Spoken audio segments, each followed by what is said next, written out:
জীবনের প্রত্যেকটা পরিস্থিতি আমাদেরকে শিখিয়ে দেয় নতুন কিছু। প্রত্যেকটা পরিস্থিতি থেকেই আমরা নতুন কিছু শিখতে পারি।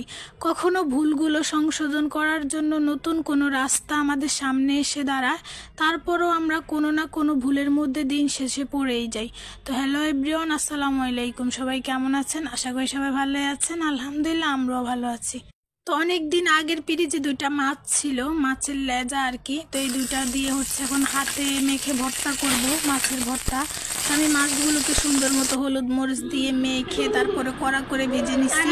ভেজে এখন ঠান্ডা করে তারপর আমি এখন মাছের কাঁটাগুলো বেছে নিব, হাতে মাখবো আর কি মাছটাকে। তো সুন্দর মতো আমি কাঁটাগুলো বেছে নিতেছি। তো এই তো আমি এদিক দিয়ে কাঁটাগুলো সুন্দর মতো বেছে এক সাইডে রেখে দেবো। আমি পেঁয়াজ কুচি করে নিচ্ছি। পেঁয়াজ কুচি করে পেঁয়াজ একটু বেশি করে দিব ভর্তার মধ্যে। তো আমি পেঁয়াজটা সুন্দর মতো কুচি করে লবণ দিয়ে মেখে নিচ্ছি। এখন গুঁড়া মরিচ দিতেছি, শুকনো মরিচ আর কি গুঁড়া করে রাখছিলাম, আগেই ছিল গুঁড়া করা। তো ওইটা দিয়ে সুন্দর মতো মেখে তারপর এখন মাছগুলো দিয়ে দিতেছি। বাসায় ধনিয়া পাতা ছিল না, ধনিয়া পাতা থাকলে ধনিয়া পাতা দিতাম, ধনিয়া পাতা দিলে আরও বেশি মজা হতো। তো এই তো সুন্দর মতো হাতে আমি মেখে নিতেছি। এটা কিন্তু খেতে খুবই মজা লাগে। তো আমি এটার মধ্যে কিন্তু সরিষার তেল দিছি। সরিষার তেল দিয়ে তারপরে মাখাইতেছি। খুবই মজা এটা খেতে। তো কেমন হয়েছে সবাই জানাবেন।